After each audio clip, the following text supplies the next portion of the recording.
सर्वेभ्यो नमो नमः। स्वागत है आप सबका हमारे चैनल संस्कृत शाला पे। तो आज हम पढ़ेंगे 9th क्लास का जो 7th चैप्टर है प्रत्यभिज्ञानम, उसके प्रश्नोत्तर। इससे पहले हम हिंदी अनुवाद 2 पार्ट में कर चुके हैं, क्योंकि ये लेसन बहुत बड़ा है और बहुत ही इम्पोर्टेंट है, थोड़ा सा कठिन है। तो इसलिए हमने 2 पार्ट में बिल्कुल आसान लैंग्वेज में उसका हिंदी अनुवाद किया था। तो आप वो वीडियोस देख लीजिए। आज हम करते हैं प्रश्नोत्तर। तो पहला जो प्रश्न है उसमें आपको क्या करना है, एक पदेन उत्तरम लिखता है। जो प्रश्न है उनके एक पद में उत्तर आपको लिखने हैं। तो पहला प्रश्न है, कह उमा वेशम इव आश्रित भवती, कि उमा के वेश के समान, मतलब उमा का वेश जो धारण करता है उसके समान उमा के वेश को धारण किए हुए यहाँ पे कौन था। तो यहाँ पे कौन था, यहाँ पे था बृहन्नला। बृहन्नला या धनंजय, अर्जुन। तो आप बेसिकली तो बृहन्नला ही बोलेंगे, ठीक है।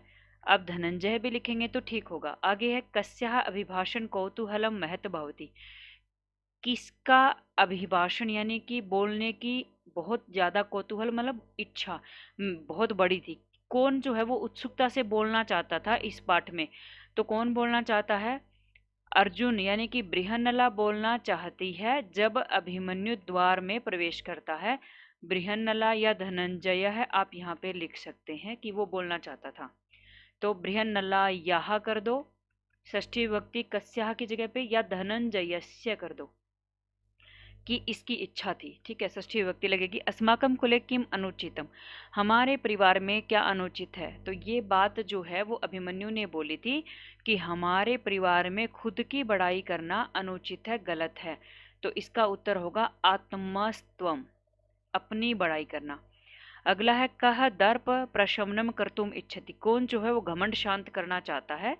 तो वो राजा विराट जो है ना, वो अभिमन्यु का घमंड शांत करना चाहते हैं। तो इसका उत्तर होगा राजा विराट, विराटा लिख दिया सॉरी। कह अशस्त्र है आसित, कौन जो है वो शस्त्र रहित था, यानी कि किसके पास हथियार नहीं थे। कौन निहत्ता था, तो निहत्ता था भीमसेन। भीमसेन है। और इस पाठ में भीमसेन का नाम है वल्लभ है, क्योंकि किचन में वो काम करते हैं तो वहां पे उनका नाम होता है वल्लभ है। यहाँ पे आधा लय है, वल्लभ है। अगला प्रश्न है, कया गो ग्रहणम अभवत, कि किसके द्वारा गौओं का अपहरण कर लिया गया था। तो किसने किया था, दुर्योधन ने। तो यहाँ पे आप लिखेंगे दुर्योधनेन कया, ठीक है, कि दुर्योधन ने कर लिया था। और यहाँ पे वैसे जो लिखा है, मतलब वाक्य अगर यूं का यूं देखेंगे तो वो कहता है कि भाग्य से गो ग्रहणम कर लिया गया। तो आप अगर इसके हिसाब से, कया शब्द के हिसाब से लिखेंगे तो फिर यहाँ पे होगा दृष्टा, कि भाग्य से, ठीक है। अगला प्रश्न है, कह ग्रहणम गतः आसीत, किसको पकड़ लिया गया था, किसको पकड़ा था, अभिमन्यु को पकड़ लिया था। तो आप यहाँ पे लिख देंगे अभिमन्यु हूं, अभिमन्यु हूं। कि और च का जो है ना वो दृष्टा जो है ना, दिष्टा, सॉरी दृष्टा नहीं, दिष्टा, दिष्टा, दिष्टा होगा। मैं यहाँ पे लिख रही हूँ, आप इस दृष्टा को काट दीजिए। दृष्टा मैंने वैसे ही मिस्टेक में लिख दिया है, दिष्टा होगा, वो लिखने में गड़बड़ कर दी मैंने। दिष्टा, दिष्टा मतलब भाग्य से, भाग्य से गवों का अपहरण हुआ था। अगला प्रश्न है, दूसरा प्रश्न। दूसरे प्रश्न में आपको प्रश्नों का उत्तर देना है, पूरे वाक्य में उत्तर देना है, ठीक है। अभी हम इसको करना शुरू करते हैं। यहाँ पे पहला प्रश्न है, भटः कस्य ग्रहणम अकरोत्, कि सिपाही ने किसको पकड़ा था। तो किसको पकड़ा था आप सबको पता है, सिपाही ने पकड़ा था अभिमन्यु को। अभिमन्यु को सौभद्र भी कहते हैं, सुभद्रा का पुत्र है सौभद्र, ठीक है। तो मैं यहाँ पे आंसर लिख देती हूँ। तो आपको क्या करना है, पूरे वाक्य में आंसर लिखना है ना। तो आप कस्य की जगह पे सौभद्रस्य लिख दो, और पूरी लाइन यूं की यूं, मतलब भटा है लिखो सेम टू सेम, और कस्य की जगह पे लिख दो सौभद्रस्य। और पीछे अक्षर जो दोनों हैं वो यूं के यूं लिख दो ग्रहणम अकरोत्। तो ये आपका सही आंसर हो गया, ठीक है। अगला प्रश्न देखते हैं। अगले प्रश्न में क्या करना, बस कस्य की जगह पे सौभद्रस्य लिख दो। अभिमन्यु कथम गृहीत आसित, अभिमन्यु को कैसे पकड़ लिया गया था। तो अभिमन्यु को ठग करके, अभिमन्यु को ऐसा लगता है कि मुझे ठग करके पकड़ा है। तो आप क्या करेंगे, सिर्फ कथम को काट दो, इसकी जगह पे लिख दो शब्द वंचयित्वा। वन चैत्वा, आधा ये च ई त्वा, तो पूरी लाइन क्या बनेगी आंसर की? अभिमन्यु वंचयित्वा गृहीतः आसीत्। ठीक है, सिर्फ कथम की जगह पे वंचयित्वा शब्द लिखना है, आगे पीछे के अक्षर यानी कि पूरा वाक्य आपको यूं का यूं लिखना है। तो पूरे वाक्य में आपका प्रश्न का उत्तर बन गया। गह कह वल्लभ बृहन्नलयोः प्रश्नस्य उत्तरम न ददाति। कौन जो है वो वल्लभ और बृहन्नला के प्रश्नों का उत्तर नहीं देता है? तो यहाँ पे प्रश्नवाचक शब्द क्या है? यहाँ पे प्रश्नवाचक शब्द है कह। तो कह पे क्या करेंगे? कह मतलब कौन, तो इसकी जगह पे जो उत्तर नहीं दे रहा था उसका नाम लिख दो और बाकी वाक्य यूं का यूं और फिर प्रश्नवाचक को हटा करके ये लाइन लिख देना। उत्तर जब भी लिखोगे प्रश्नवाचक आपको हटाना है। तो आप क्या करेंगे? यहाँ पे कह की जगह पे लिख दो अभिमन्यु, पीछे की लाइन यूं की यूं, क्या? अभिमन्यु वल्लभ बृहन्नलयोः प्रश्नस्य उत्तरम न ददाति, ये आपका उत्तर होगा। आगे बढ़ते हैं। अभिमन्यु स्वग्रहणे किमर्थम आत्मानं वंचितम अनुभवति। अभिमन्यु अपने पकड़ने जाने पर क्यों खुद को ठगा हुआ महसूस कर रहा था? तो यहाँ पे जो किमर्थम है ना, किमर्थम, या तो इसको काट करके लिख दो। तो आप क्या करेंगे? अभिमन्यु स्वग्रहणे अशस्त्रेण भीमसेनेन, आप क्या लिखेंगे? किमर्थम की जगह पे अभिमन्यु स्वग्रहणे अशस्त्रेण अशस्त्रेण भीमसेनेन, मतलब निहत्थे भीम के द्वारा तस्य ग्रहणम, उसका पकड़ा जाना, जो उसका ग्रहण उसका पकड़ा जाना था उसकी वजह से वो खुद को ठगा हुआ महसूस करता है। ठीक है, तो मैं पूरा जो आंसर है ना उसको यहाँ पे लिख देती हूँ, आप नोट कर लेना।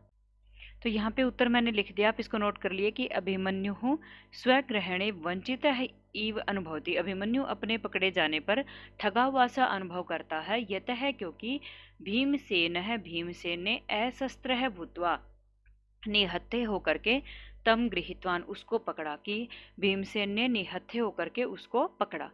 ये गह का आंसर मैंने ऊपर यहाँ पे लिख दिया है, आप इसको नोट कर लीजिए।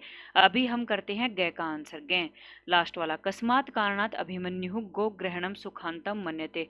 किस वजह से अभिमन्यु जो है वो गौओं का अपहरण सुखांत मानता है? कि गौओं का अपहरण तो हुआ लेकिन वो सुखांत था, यानी कि उसे सुख मिल गया। उससे कारण क्या है? आप क्या करेंगे? इसको काट दो और यहां से उत्तर शुरू करो। अभिमन्यु गो ग्रहणम सुखांतम मन्यते, प्रश्नवाचक चिन्ह काटो, फिर यहाँ पे लिखो यतः। यतः मतलब क्योंकि, क्यों मानता है, वो कारण अब यतः के आगे लिखेंगे। यतः क्योंकि गौओं के अपहरण से उसे उसके पिता मिल गए। सॉरी, गो है लिख दिया मैंने पहले, इसको मैं मिटा देती हूँ। गो ग्रहणेन आप यहाँ पे लिखेंगे, है की जगह पे आपका गया आना चाहिए था। गो गोग्रहणेन गोग्रहणेन तस्य पितरः दर्शितः, कि गौओं के अपहरण से उसके पिता उसे दिख गए या उसे मिल गए। ये पूरे वाक्य का आंसर होगा। अभिमन्यु से शुरू करके ये पूरी लाइन आप गए जो लास्ट वाला प्रश्न है उसके उत्तर में लिखेंगे। तो अभी हम करते हैं तीसरा प्रश्न। तीसरे प्रश्न में अधोलिखित वाक्येषु प्रकटित भावम चिन्हित, नीचे लिखे हुए वाक्य में आपको क्या करना है? जो भाव प्रकट है, मतलब जो भाव उस वाक्य में है वो आपको बताना है, और वो भाव यहाँ पे कोष्टक में लिखे हुए हैं। तो पहला वाक्य देखते हैं। बोहो को अनुखलु एष है, प्रश्नवाचक चिन्ह, कि अरे ये कौन है? येन भुजैक नियंत्रितो बलाधिकेन अपि न पीड़ितः अस्मि, कि जिसने मुझे एक भुजा से पकड़ा हुआ है लेकिन फिर भी बहुत ज्यादा बल है लेकिन फिर भी मुझे पीड़ा नहीं हो रही। तो उसको इस वाक्य में कौन सा भाव आ रहा है? ब्रैकेट में लिखा है विस्मय है, यानी कि हैरानी, भयम डर, या जिज्ञासा जानने की इच्छा, कौन सा है? यहाँ पे है विस्मय है। तो आप विस्मय को टिक करेंगे क्योंकि उसको हैरानी होती है कि उसने मुझे पकड़ भी रखा है लेकिन मुझे पीड़ा नहीं हो रही। अगला है कथम कथम अभिमन्यु नाम है, कैसे कैसे अभिमन्यु नाम मैं, मतलब कि तुम मेरा अभिमन्यु नाम ले रहे हो, ऐसा। तो इस वाक्य में कौन सा भाव है? तो इस वाक्य में 3 ब्रैकेट में लिखे हैं आत्म प्रशंसा, स्वाभिमान और दैन्यम। तो कौन सा भाव था यहाँ पे? स्वाभिमान। अभिमन्यु खुद में स्वाभिमान फील करता है कि कोई मेरा नाम कैसे ले सकता है। अगला वाक्य है कथम माम पितृवद आक्रम्य स्त्री कथाम कथाम पृच्छसे, कि तुम मुझे पिता के समान बुला करके, मतलब मुझे तुम जैसे तुम मेरे पिता हो इस तरीके से तुम मुझे पुकार रहे हो और स्त्री के विषय में पूछ रहे हो। तो यहाँ पे ब्रैकेट में लिखा है लज्जा, क्रोध और प्रसन्नता। कि इस वाक्य में कौन सा भाव है, लज्जा है, गुस्सा है या प्रसन्नता है। तो आपको पता ही है इसमें गुस्से का भाव था जब अभिमन्यु कहता है, पाठ में आपने पढ़ा होगा। अगला वाक्य है धनुस्तु दुर्बलई एव गृह्यते मम तो भुजौ एव प्रहरणम, कि धनुष को तो दुर्बल लोग लेते हैं, मेरी तो भुजाएं ही हथियार हैं। तो यहाँ पे ब्रैकेट में लिखा है अंधविश्वास, शौर्यम और उत्साह। तो इस वाक्य में कौन सा भाव है, तो इस वाक्य में भीम कहता है कि मेरी तो भुजाएं ही हथियार हैं, तो इस वाक्य में शौर्य यानी कि वीरता का भाव है। अगला वाक्य देखते हैं। अगले वाक्य में बाहुभ्याम आहरितम भीम है बाहुभ्याम एवं निश्यति, कि मुझे भुजाओं से ही पकड़ करके लाया गया है और भीम मुझे भुजाओं से ही छुड़ा करके ले जाएंगे। तो यहाँ पे भाव है आत्मविश्वास, निराशा और वाक संयम है। तो यहाँ पे आत्मविश्वास है। आगे है दिष्ट्या गो ग्रहणम स्वंतम पितरो ये न दर्शिता, कि भाग्य से गौओं का अपहरण स्वंतम सुखांत है, मतलब सुख सुख देने वाला है।